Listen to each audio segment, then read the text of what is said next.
You will not hear the recording a second time. Listen carefully and answer questions 1 to 5.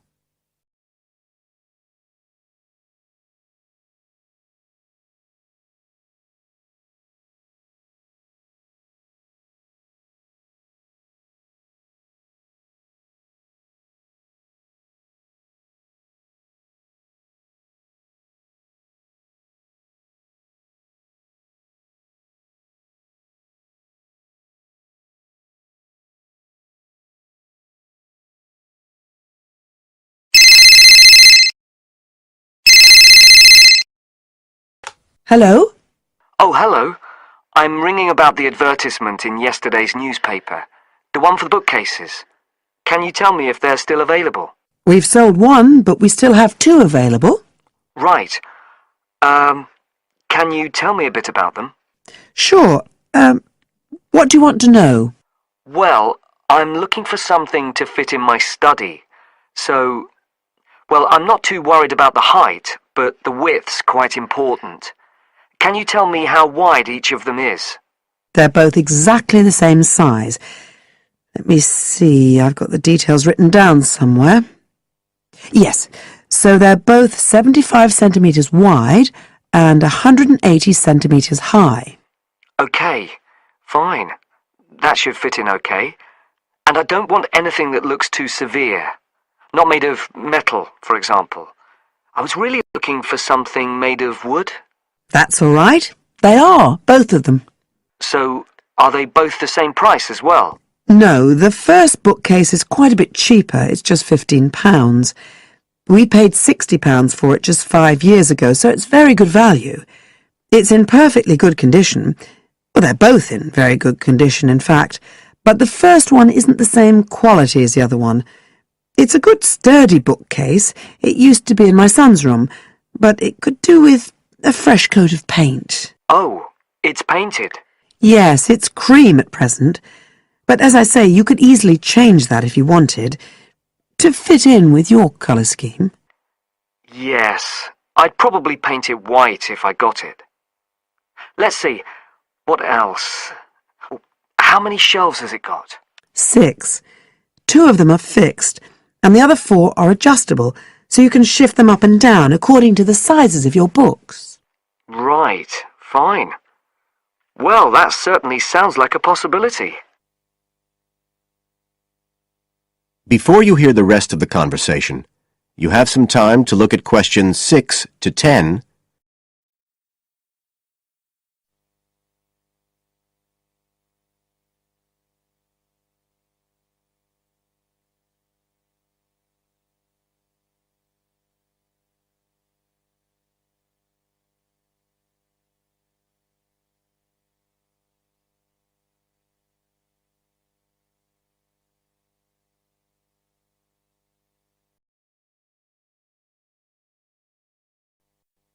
Now listen and answer questions 6 to 10. But the second one's a lovely bookcase too. That's not painted, it's just the natural wood colour, dark brown. It was my grandmother's, and I think she bought it sometime in the 1930s, so I'd say it must be getting on for 80 years old, so it's very good quality. They don't make them like that nowadays. And you said it's the same dimensions as the first one? Yes, and it's got the 6 shelves, but it also has a cupboard at the bottom that's really useful for keeping odds and ends in. Right. Oh, and I nearly forgot to say, the other thing about it is it's got glass doors, so the books are all kept out of the dust. So it's really good value for the money. I'm really sorry to be selling it, but we just don't have the room for it. So what are you asking for that one? £95. It's quite a bit more, but it's a lovely piece of furniture. A real heirloom. Yes. All the same, it's a lot more than I wanted to pay. I didn't really want to go above 30 or 40. Anyway, the first one sounds fine for what I need. Just as you like. So, is it all right if I come round and have a look this evening? Then, if it's okay, I can take it away with me. Of course. So you'll be coming by car, will you? I've got a friend with a van, so I'll get him to bring me round. If you can just give me the details of where you live. Sure. I'm Mrs. Blake. Blake. That's right. And the address is 41 Oak Rise. That's in Stanton. OK, so I'll be coming from the town centre. Can you give me an idea of where you are? Yes. You know the road that goes out towards the university? Yes. Well, you take that road and you go on till you get to a roundabout. Go straight on, then Oak Rise is the first road to the right. Out towards the university, past the roundabout, first left. First right. And we're at the end of the road. Got it. So I'll be round at about 7, if that's all right. Oh, and my name's Connor. Connor Field. Fine. I'll see you then, Connor. Goodbye. Goodbye. That is the end of part 1. You now have half a minute to check your answers.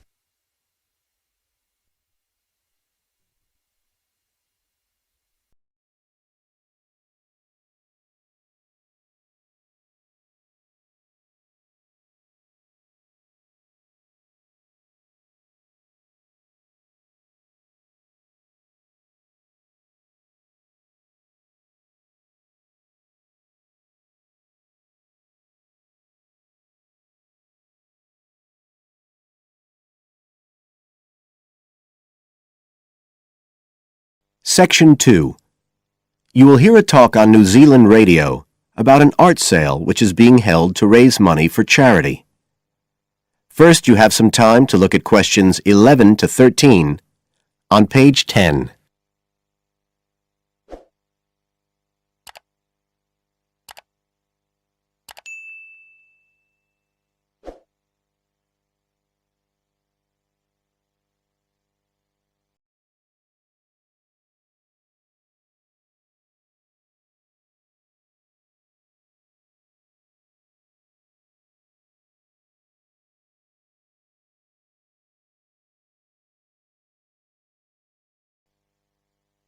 Now listen carefully and answer questions 11 to 13. One of the most anticipated art events in Christchurch is the charity art sale organised this year by Neil Curtis. Neil, tell us all about it. Well, Diane, this looks like being the biggest art sale yet. And the best thing about it is that the money raised will all go to charity. So what you probably want to know first is where it is. Well, the pictures will be on view all this week, most of them at the Star Gallery in the shopping mall. But we have so many pictures this year that we're also showing some in the cafe next door. So do drop in and see them any day between 9 and 5.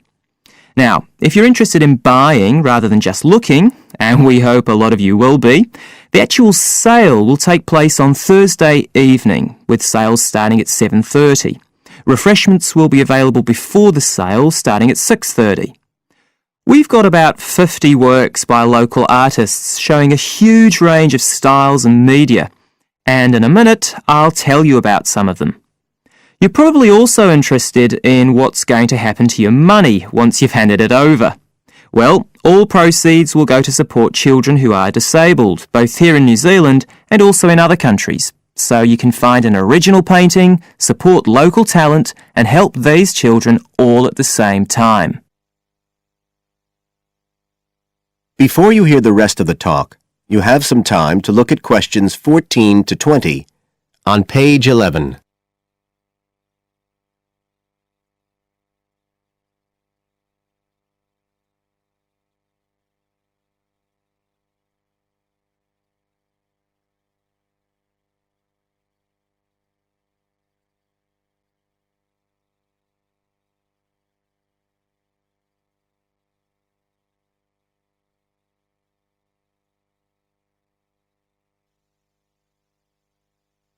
Now listen and answer questions 14 to 20. Now, let me tell you a bit about some of the artists who have kindly agreed to donate their pictures to the charity art sale.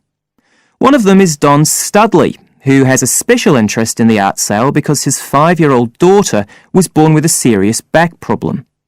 After an operation earlier this year, she's now doing fine, but Don says he wants to offer something to help other less fortunate children. Don is totally self-taught and says he's passionate about painting. His paintings depict some of our New Zealand birds in their natural habitats. One relative newcomer to New Zealand is James Chang, who came here from Taiwan 9 years ago at the age of 56. Mr. Chang had 13 exhibitions in Taiwan before he came to live here in Christchurch, so he's a well-established artist, and art has been a lifelong passion for him. His paintings are certainly worth looking at. If you like abstract pictures with strong colour schemes, you'll love them. Natalie Stevens was born in New Zealand, but has exhibited in China, Australia and Spain. As well as being an artist, she's a website designer. She believes art should be universal, and her paintings use soft colours and a mixture of media. Most of her pictures are portraits, so watch out, some of them may even be friends of yours. And then we have Christine Shin from Korea. Christine only started to learn English 2 years ago when she arrived in New Zealand, but she's been painting professionally for over 10 years, and she sure knows how to communicate strong messages through the universal language of art. She usually works from photographs and paints delicate watercolours, which combine traditional Asian influences with New Zealand landscapes, giving a very special view of our local scenery. Well, that's all I have time to tell you now, but as well as these 4, there are many other artists whose work will be on sale, so do come along on Thursday. We accept cheques, credit cards or cash. And remember, even if you don't buy a picture, you can always make a donation. That is the end of Section 2. You now have half a minute to check your answers.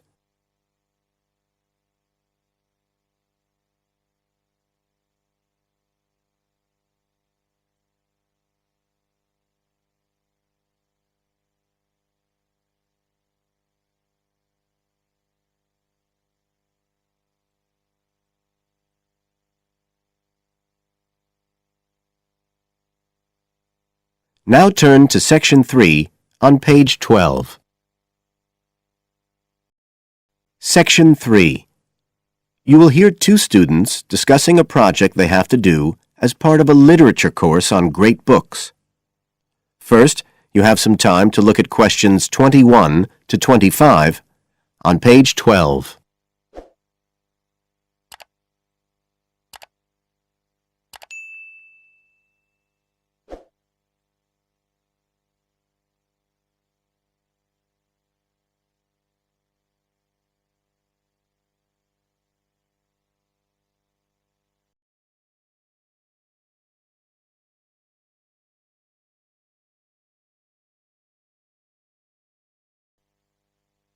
Now listen carefully and answer questions 21 to 25. Hi, Joey. How are you doing? I heard you were sick. Oh, hi, Olivia. Yeah, I had a virus last week, and I missed a whole pile of lectures, like the first one on the great books in literature, where Dr. Castle gave us all the information about the semester project. I can give you copies of the handouts. I've got them right here. That's okay. I already collected the handouts, but I'm not very clear about all the details. I know we each have to choose an individual author.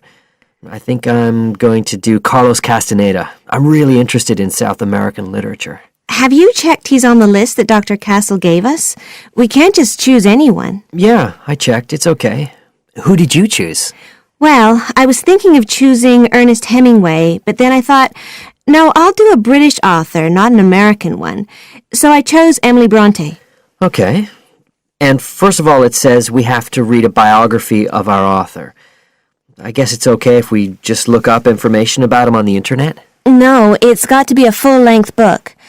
I think the minimum length's 250 pages. There's a list of biographies. Didn't you get that? Oh, right. I didn't realize we had to stick with that. So, what do we have to do when we've read the biography? Well, then we have to choose one work by the writer. Again, it's got to be something quite long. We can't just read a short story. But I guess a collection of short stories would be okay? Yes, or even a collection of poems, they said. But I think most people are doing novels. I'm going to do Wuthering Heights. I've read it before, but I really want to read it again now I've found out more about the writer. And then the video. We have to make a short video about our author and about the book. How long has it got to be? A minute. What? Like 60 seconds? We got to give all the important information about their life and the book we choose? Well, you can't do everything. I wrote it down somewhere. Yes, Dr. Castle said we had to find or write a short passage that helps to explain the author's passion for writing, why they're a writer. So we can back this up with reference to important events in the writer's life, if they're relevant. But it's up to us, really. The video's meant to portray the essence of the writer's life and the piece of writing we choose. So when we read the biography, we have to think about what kind of person our writer is. Yes, and the historical context and so on. So for my writer, Emily Bronte, the biography gave a really strong impression of the place where she lived and the countryside around. Right. I'm beginning to get the idea. Before you hear the rest of the talk, you have some time to look at questions 26 to 30 on page 13.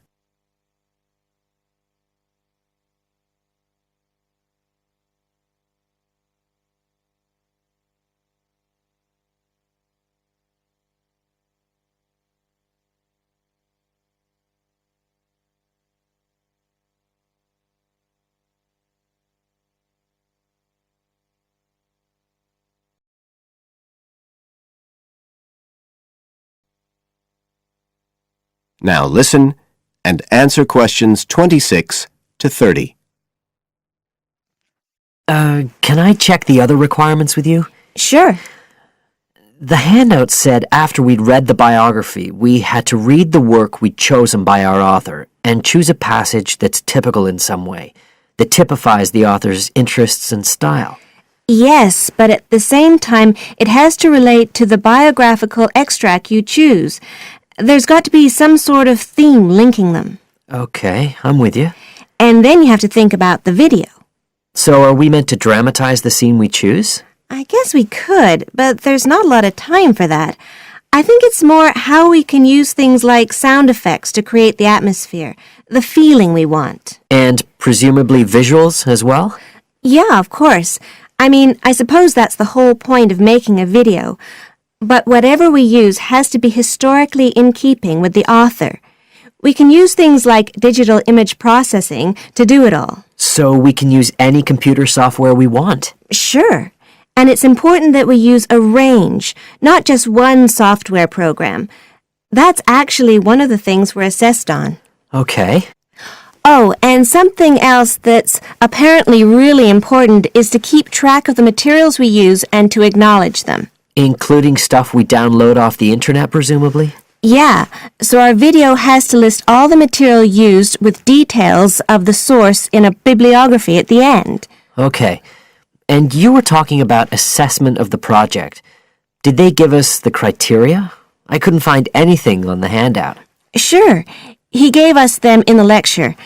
Let's see, you get 25% just for getting all the components done. That's both sets of reading and the video. Then the second part is actually how successful we are at getting the essence of the work. They call that content, and that counts for 50%. Then the last 25% is on the video itself, the artistic and technical side. Great. Well, that sounds a lot of work, but a whole lot better than just handing in a paper. Thanks a lot, Olivia. You're welcome. That is the end of section 3. You now have half a minute to check your answers.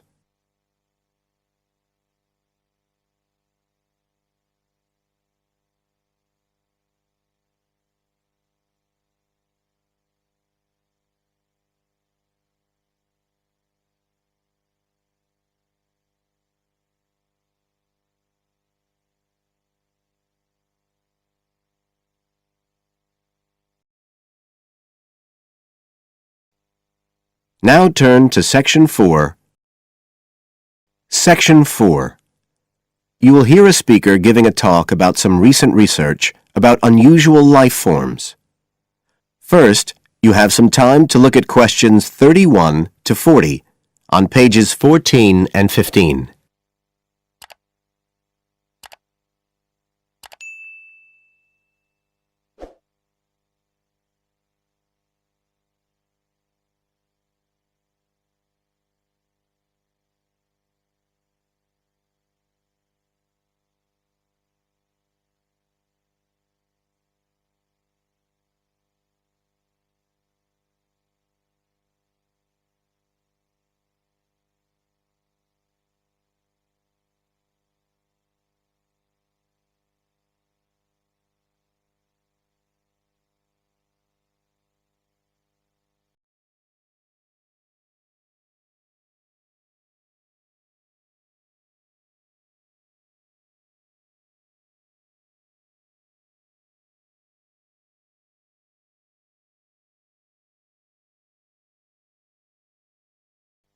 Now listen carefully and answer questions 31 to 40. Hello everybody, and welcome to the 6th of our ecology evening classes. Nice to see you all again. As you know from the programme, today I want to talk to you about some research that is pushing back the frontiers of the whole field of ecology. And this research is being carried out in the remoter regions of our planet, places where the environment is harsh and, until recently, it was thought that the conditions couldn't sustain life of any kind. But life forms are being found, and these have been grouped into what is now known as extremophiles. That is, organisms that can survive in the most extreme environments. And these discoveries may be setting a huge challenge for the scientists of the future, as you'll see in a minute. Now, the particular research I want to tell you about was carried out in Antarctica, one of the coldest and driest places on Earth.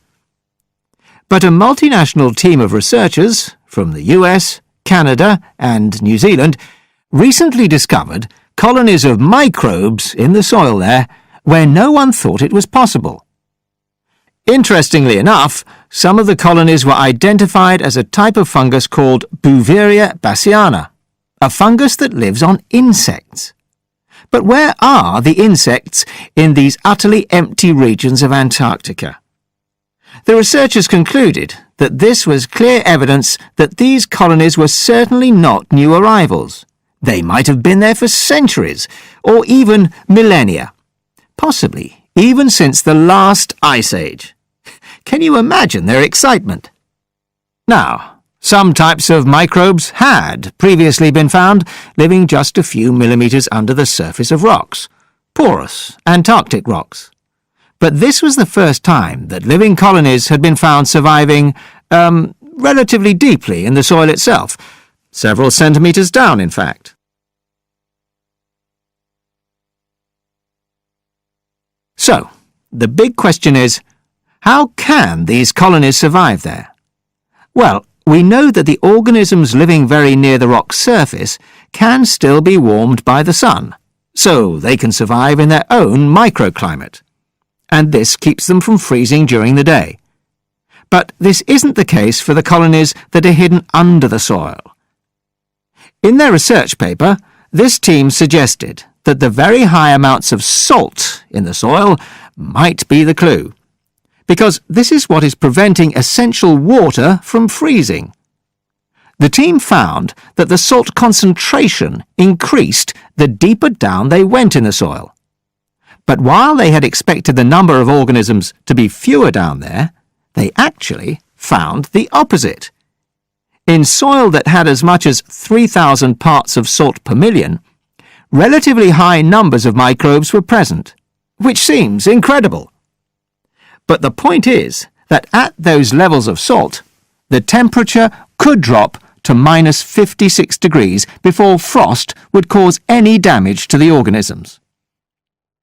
This relationship between microbes and salt at temperatures way below the normal freezing point of water is a really significant breakthrough. As you all know, life is dependent on the availability of water in liquid form, and the role of salt at very low temperatures could be the key to survival in these kinds of conditions. Now, the process at work here is called supercooling, and that's usually written as one word, but it isn't really understood as yet, so there's a lot more for researchers to work on. However, the fact that this process occurs naturally in Antarctica may suggest that it might occur in other places with similar conditions, including on our neighbouring planet, Mars. So, you can start to see the wider implications of this kind of research. In short, it appears to support the growing belief that extraterrestrial life might be able to survive the dry, cold conditions on other planets after all. Not only does this research produce evidence that life is possible there, it's also informing scientists of the locations where it might be found. So all of this might have great significance for future unmanned space missions. One specialist on Mars confirms the importance of the...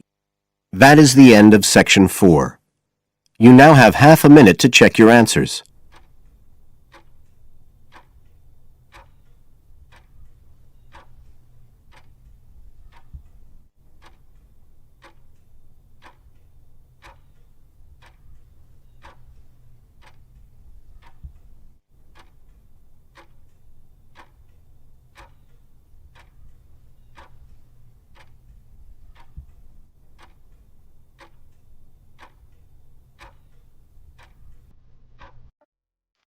That is the end of the listening test. You now have 10 minutes to transfer your answers to the separate answer sheet.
Thanks.